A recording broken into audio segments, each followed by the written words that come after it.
Big wall पर वो सवाल क्या है जो इंडिया न्यूज पूछ रहा है। सबसे पहला सवाल, क्या भारत को सुरक्षा का भरोसा दे रहे हैं ट्रंप या केवल राजनीतिक संदेश देने की कोशिश कर रहे हैं, क्योंकि इस वक्त ट्रंप लगातार तमाम बयान भारत को लेकर दे रहे हैं।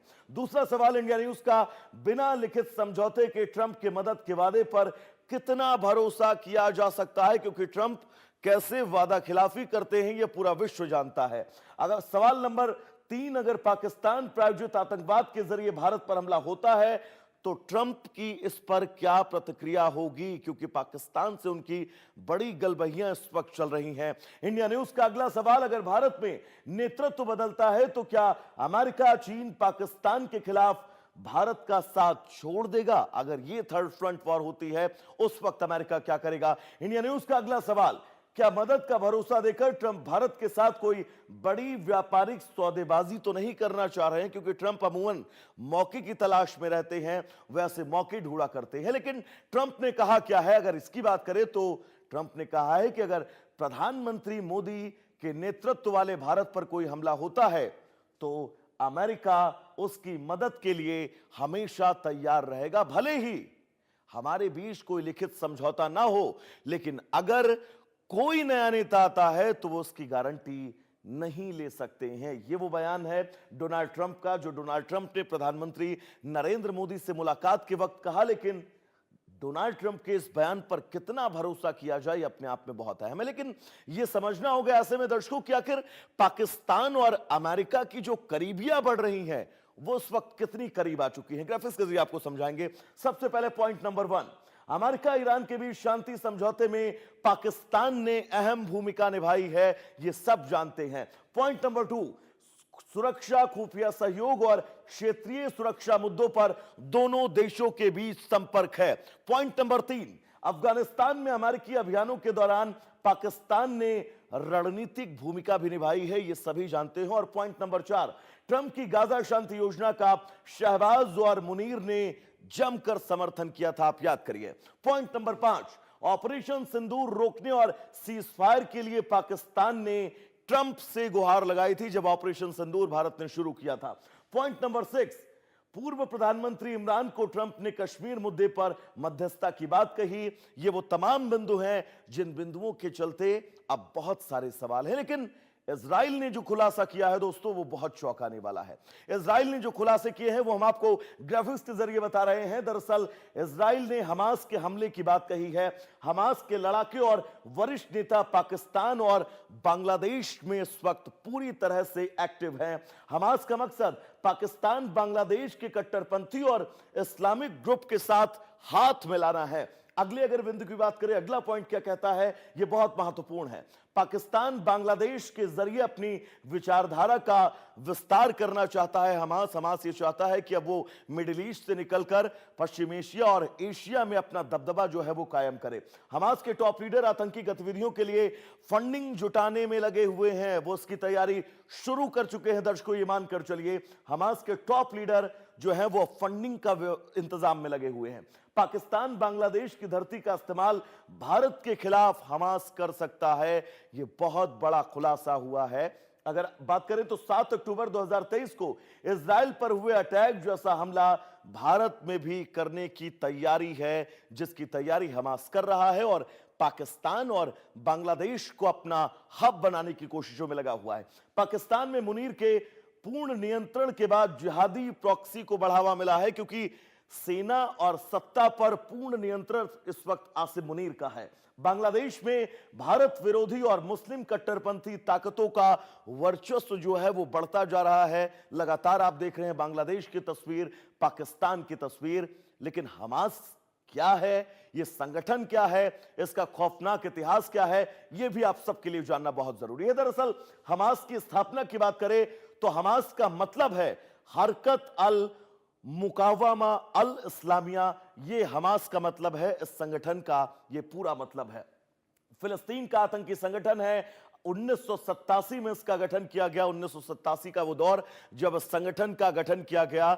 लेकिन सबसे महत्वपूर्ण अगला बिंदु है 2006 के फिलिस्तीनी संसदीय चुनाव में हमास को जीत मिली थी, यानी हमास ये आतंकी संगठन फिलिस्तीन में चुनाव भी लड़ चुका है। 2006 के फिलिस्तीनी संसदीय चुनाव में इसको जीत मिली थी। 2007 में प्रतिद्वंदी गुट फतह को हमास ने हिंसक संघर्ष में पूरी तरह से खत्म कर दिया था। एक हिंसक संघर्ष हुआ था इस दौर में जब हमास ने अपने प्रतिद्वंदी को खत्म कर दिया। प्रतिद्वंदी गुट तो खत्म हो गया, हमास आतंकियों का गाजा पट्टी पर कंट्रोल पूरी तरह से उसका सर्वे किया गया, यानी पूरी गाजा पट्टी पर हमास ने अपना पूरा कब्जा जमा लिया। और उसके बाद जो स्थितियां आगे हैं वो आप जानते हैं। 2007 के बाद से हमास ने गाजा से इजराइल पर हजारों रॉकेट दागे और इस युद्ध की शुरुआत भी ऐसे ही हुई थी। फिलिस्तीन और जिस तरह से इजराइल के युद्ध की शुरुआत हुई, क्योंकि 2023 में 7 अक्टूबर को इजराइल पर सबसे खूंखार आतंकवादी हमला हुआ जिसकी इजराइल ने कल्पना भी नहीं की थी। और इस हमास के आतंकी हमले में 1200 यानी कि 1200 लोगों की निर्मम हत्या कर दी गई थी। 1200 यहूदियों को मारा गया था। इजराइल के 250 से ज्यादा लोगों को बंधक बनाकर उनके साथ क्रूरता की गई थी। अमानवीय कृत्य तक उन सभी बंधकों के साथ किए गए थे। अगला पॉइंट अगर बताएं हम आपको, तो इस पूरी क्रूरता का वीडियो दुनिया ने देखा था। हमास बाकायदा वीडियो जारी करता है जब वो किसी के साथ क्रूरता करता है, ताकि अपने नाम को लेकर वो डर स्थापित कर पाए, पैदा कर पाए। हमास का मुख्य रूप से ईरान से हथियार और वित्तीय मदद मिलती है, जैसा कि सभी जानते हो। और यह कहा भी जा रहा है कि ईरान जो है वो हमास को फंडिंग करता है, हमास को वो हथियार समुद्र के रास्ते पहुंचाता है। अमेरिका, इजराइल समेत कई देशों ने इसे आतंकी संगठन घोषित किया है। इस संगठन का सबसे महत्वपूर्ण बिंदु यह है कि कई देश ऐसे हैं जिन देशों ने इसको आतंकी संगठन घोषित किया है और अब भारत पर मंडराता खतरा। हमारे साथ हमारे तमाम मेहमान जुड़े हुए हैं, उनसे आपका परिचय करवा दे। ब्रिगेडियर राजन जामवाल जी जुड़े हुए हैं, रिटायर्ड है, डिफेंस एक्सपर्ट है। बहुत स्वागत है सर आपका इंडिया न्यूज पर। आलम बयान है, विदेश मामलों की जानकार है, सर आपका भी बहुत स्वागत है इंडिया न्यूज पर। हमास क्या, ब्रिगेडियर राजन जी भी जुड़े हुए हैं हमारे साथ। राजन जी, क्या ये हमास का पूरा प्लान है? हमास कैसे अपने प्लान को एग्जीक्यूट करेगा? क्योंकि बांग्लादेश और पाकिस्तान के हालात इस वक्त किसी से नहीं छुपे हैं। अगर हमास इनकी जमीन का इस्तेमाल करना चाहेगा तो मुझे लग रहा है ये देश बहुत आसानी से दे देंगे जमीनें। देखिए, इस वक्त आपने मेरे से पूछा है ना? जी जमाल साहब। ओके, अब देखिए, हमास की इस वक्त खुद की हालत काफी खराब है। हमें गाजा में किस प्रकार इजरायली डिफेंस फोर्सेस ने उनका बाजा बजाया है, हमें वो जग जाहिर है। सो ऑब्वियसली इस वक्त वो अनएम्प्लॉयड हैं। जिस इलाके में काम करते थे वहां वो नहीं कर रहे, तो पाकिस्तान को शायद ये मौका मिला कि हम इनको इस्तेमाल करते हैं, क्योंकि वहां तो कुछ खास कर नहीं पा रहे। पूरा अंडरग्राउंड टनल ये वो सारा बर्बाद कर दिया इजरायली डिफेंस फोर्सेस ने। तो हम इनको इस्तेमाल करते हैं भारत के खिलाफ, और आइदर डायरेक्ट पाकिस्तान से और थ्रू बांग्लादेश। अभी ये सारी कहानी वैसी होने वाली है जैसे अफगानिस्तान में जब तालिबान में आए तो ये बड़े खुश हुए थे कि अब हम तालिबान अगेन अनएम्प्लॉयड हो गए हैं, तो अब हम इनको इस्तेमाल करेंगे भारत के खिलाफ। पर हुआ क्या? इस्तेमाल तो हो रहे हैं पर पाकिस्तान के खिलाफ। ये पूरा हमास का चक्कर भी कुछ ऐसा ही ना हो जाए कि हमास को ये अंदर बुलाए, पाकिस्तान में रहे और ये एक नया ही फ्रंट खोल दे। ऑलरेडी इनसे बीएलए, टीटीपी और अब पीओके संभल नहीं रहा। एक और एक किस्म का आप इसको पंगा ही बोल सकते हैं कि पंगा लेके हमास को बुलाए भारत के खिलाफ, पर वो कार्रवाई शुरू कर दे पाकिस्तान के अंदर ही। कि end of the day Pakistan कौन सा ट्रूली इस्लामिक कंट्री है, तो बोलेंगे पहले तो हम इनको इस्लामिक बना लेते हैं, बाकियों की बाद में देखेंगे। सो ये खतरा है जो पाकिस्तान उठा रहा है, बट हमें कोई खास डरने की जरूरत नहीं है, बिकॉज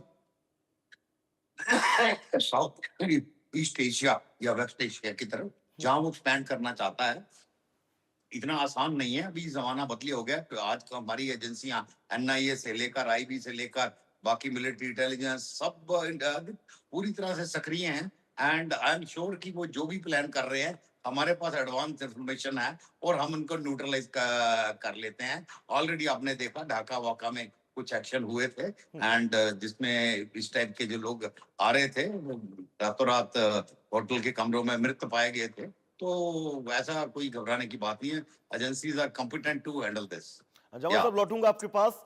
आलम बयान जी हमारे साथ जुड़े हुए हैं। सर, मुश्किलें तो बहुत हैं क्योंकि हमास जिस तरह से अपने विस्तारवादी सोच को अब आगे बढ़ाने की कोशिशें कर रहा है और ये इजराइल की तरफ से ये बताया गया है कि भारत को खतरा हो सकता है। ऐसे में वैश्विक परिप्रेक्ष्य जो इस वक्त चल रहा है, क्योंकि ईरान हमास को फंड करता है, ये लगभग सभी जानते हैं, अंदर खाने उसको हथियार और सब कुछ सप्लाई करता है। ईरान इस वक्त दूसरे मोर्चे पर अमेरिका और इजराइल के साथ जो है वो युद्ध में भिड़ा हुआ है। हालांकि युद्ध जो है वो शांति की ओर अग्रसर हो रहा है, लेकिन थोड़ा सा मुश्किल लग रहा है इसमें। तो वैश्विक परिप्रेक्ष्य में इस दावे को कैसे देखा जाए, एक बार आप समझाइएगा।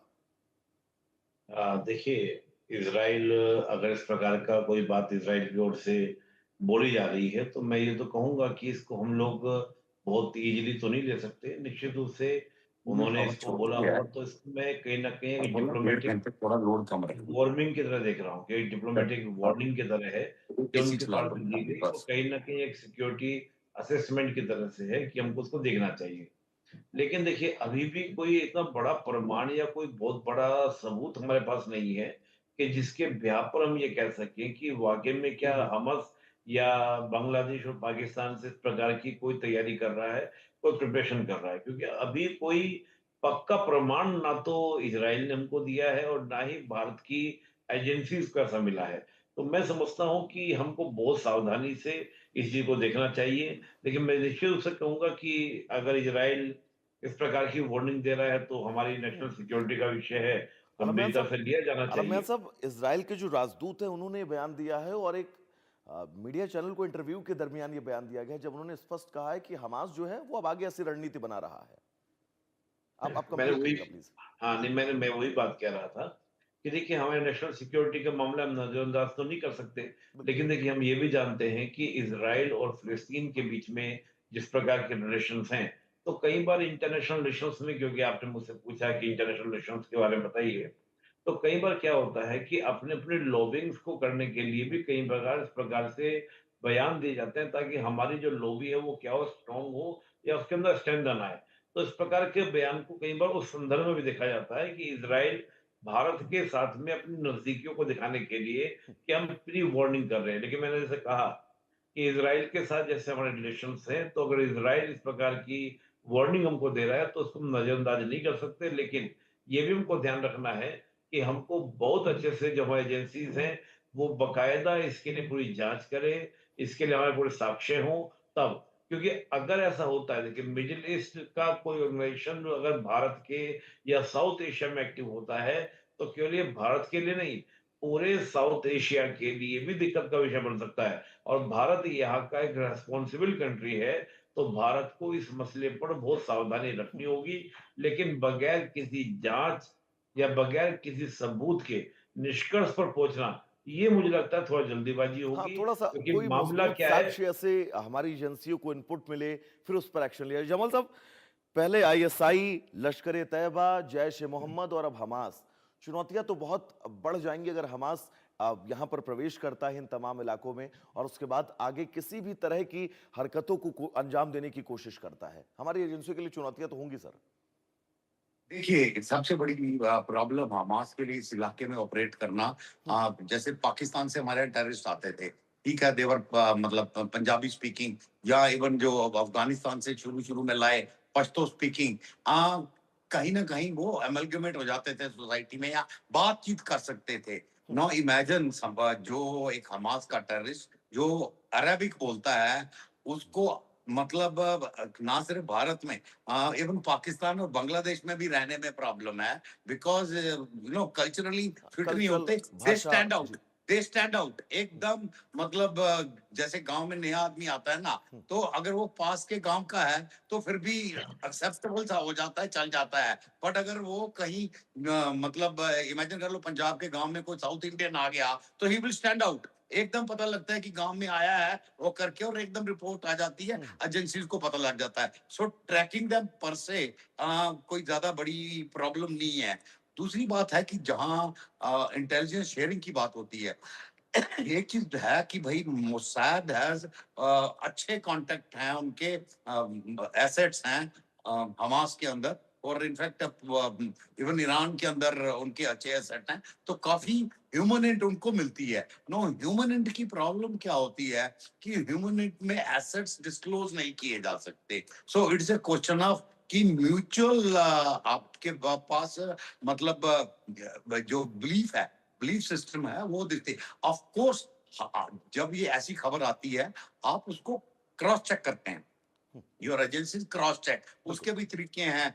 टेक से अपने भी ह्यूमन इंट है और बहुत सारे तरीके हो गए हैं आजकल कि जहां आप क्रॉस चेक करते हो, बिहेवियर पैटर्न से पता लग जाता है कितनी बार कौन कहाँ आ रहा है, मूवमेंट पैटर्न से वो सारा कुछ एनालाइज करके अगर कहीं भी थोड़ा बहुत भी शक पड़ता है कि जो बोल रहे हैं सच्चाई है तो उसके ऊपर ऑब्वियसली एक्शन लिया जाता है। और एक्शन आज के जमाने में वो नहीं होता कि उसकी भर्त्सना करेंगे, कड़ी निंदा, वो नहीं है। एक्शन ग्राउंड पे होते हैं, हाँ, ग्राउंड पे कवर्ट एक्शन एक्शन जैसे होते हैं। भारत लगातार करता भी आ रहा है कि अगर आप कुछ भी बिल्कुल, करेंगे, हाँ, तो हम घर में बिल- घुस जाएंगे आपके, और उन बिल्कुल। आतंकियों को उनके अड्डे तक पहुंचा कर रहेंगे, उनके अंजाम तक पहुंचा कर रहेंगे। देखिए आलमगीर जी, हमें जी, आप हमें भी पूरी जो कंप्लीट हमें करिए। खुद भी घुसने की जरूरत नहीं है। हम्म, हमारे पास भी इतने एसेट हैं हम्म, कि काम अपने आप हो जाते हैं। बिल्कुल। आपने पिछले 2-4 साल में देखा ही है। जी, तो ऐसी कोई खास मतलब हमारे लिए चिंता की बात नहीं है। चिंता की बात इंटेलिजेंस एजेंसीज के ऊपर वर्कलोड यस बढ़ेगा बढ़ेगा। और कोई बात नहीं है, बट देखो उनका काम है इसी को ट्रेस करना, इन्हीं को न्यूट्रलाइज करना, आदित्य, सो वो करेंगे। या हाँ, आलम जी, क्योंकि हमास को लेकर ये हमेशा से कहा जा रहा है कि ईरान ही उसको फंड करता है। भारत से ईरान के रिश्ते अगर वर्तमान दौर पर देखकर चले तो अच्छे रिश्ते भारत के साथ ईरान के हैं, तो ऐसे में ये थोड़ा सा मुश्किल है कि ईरान उसको पिंच करेगा कि आप आगे जाइए और भारत में ऐसी कोई गतिविधि को अंजाम दीजिए, आपको हथियार और पैसा हम मुहैया करवा रहे हैं। नहीं, ये, देखिए मुझे वैभव जी इस प्रकार की पॉसिबिलिटीज कम लगती है, हाँ, क्योंकि देखिए भारत की पॉलिसी ना तो अगेंस्ट ऑफ पैलेस्टाइन है और ना ही अगेंस्ट ऑफ ईरान है। हम्म, हम तो पैलेस्टाइन के साथ रिलेशन रखते हैं और हम तो टू नेशन थ्योरी को जो देश मान रहा है, तो हम तो डी हाइफनेशन पॉलिसी पे चलते हैं कि इजराइल और पैलेस्टाइन दोनों के साथ ही हम रिलेशन रखते हैं और हाइफनेशन नहीं करते हैं, हम दोनों को लिंक नहीं करते हैं, हम दोनों को अलग अलग मेंटेन करते हैं। तो भारत के अगेंस्ट किस कोर्स पर हमस आएगा, कोई वजह तो हो। तो इसलिए मुझे थोड़ा सा, जैसे मैंने कहा कि कई बार कंट्री अपने क्लेम को या अपने जो रिलेशंस को ज्यादा शो करने के लिए भी इस प्रकार के क्लेम कर देते हैं ताकि भारत और इसराइल की और नजदीकियां बढ़े। इसको हम लोग कह सकते हैं थोड़ा मीडिया में चलाने के लिए या पब्लिक डोमेन में लाने के लिए, एक सिंपैथी अपने प्रति और दूसरे के अगेंस्ट एक हेट क्रिएट करने के लिए। लेकिन जैसे मैंने कहा कि हमारी एजेंसीज काफी सक्षम है, वो जांच करेंगे इस के दावे का कि इस प्रकार का जो दावा इजराइल की ओर से किया गया वो कितना सही है। तो मैं किसी भी निष्कर्ष पर पहुंचना मेरे लिए जल्दीबाजी होती है, क्योंकि मैं इंटरनेशनल चलता है ना। रिलेशंस की प्रकृति को, नेचर को जानता हूँ, समझता हूँ कि वहां पर इस हाँ, प्रकार अरे के भी मैं कई तो बार करता। क्या ना इंफॉर्मेशन वॉरफेयर या एक जानकारी देकर अपने फेवरेबल एक सिचुएशन बनाने का प्रयास होता है। तो उसको आप उस हिसाब से देखिए, लेकिन कोई कोई कोई कारण दिखता नहीं कि हमस अगेंस्ट ऑफ इंडिया जाए, अगेंस्ट ऑफ भारत जाए और वो पाकिस्तान बांग्लादेश के बहकावे में आकर, देखिए मैं मानता हूं पाकिस्तान मुख्य रूप से पाकिस्तान के बहकावे में आने का कोई वजह ही नहीं होती है। आप सोचिए कि ये वही पाकिस्तान है जिसको अमेरिका हमस को कंट्रोल करने के लिए इसराइल वहां पर आपका गाजा स्ट्रिप में भेजने को बात कर रहा था। तो पाकिस्तान के बहकावे में हमस आएगा क्योंकि खुद पाकिस्तान को नहीं पता कि हमें करना क्या है, क्या नहीं करना है। तो मुझे लगता है कि ऐसी कोई वजह है नहीं जिसके कारण हम लोग कह हाँ, सकें बिल्कुल, अब कि थोड़ा सा लेकिन जी। एजेंसियों को परखना जरूर है। जमाल साहब, एक बयान भी इस बीच डोनाल्ड ट्रंप का ये आया कि प्रधानमंत्री नरेंद्र मोदी जब तक भारत में हैं तब तक कि वो भारत के साथ है। इस बयान को उनके कैसे देखा जाए? क्या जब प्रधानमंत्री नरेंद्र मोदी का नेतृत्व नहीं होगा तो वो अगेंस्ट हो जाएंगे? छोटा सा जवाब फिर हम खत्म करेंगे। देखिए छोटा सा जवाब यही है कि ट्रम्प के कहने और करने में बड़ा अंतर होता है, तो उसके कहने पे ज्यादा यकीन नहीं किया जा सकता। वो कभी भी बदली कर सकते हैं। This is blowing hot blowing cold, मटर जब बोलते हैं ना डायरेक्शन टेक्निक किसी को करने के लिए, कभी सख्त कभी नरम होना है। तो अभी ट्रेड डील सामने है, तो अभी वो नरम होके प्रधानमंत्री मोदी जी को एक किस्म का मतलब आप अपनी तरफ करने की कोशिश कर रहे हैं। वो उससे और ऊपर बिल्कुल, इसको और महसूस समझना भी नहीं होगा देखता। कि स्थितियां आगे क्या कुछ रहने वाली है और भारत इसके लिए तैयार है। फिलहाल आप दोनों का बहुत बहुत शुक्रिया हमसे जुड़ने के लिए, समय देने के लिए। इस बुलेटिन में फिलहाल के लिए इतना ही। इंडिया न्यूज पर खबरों का सफर नॉन स्टॉप जारी रहेगा।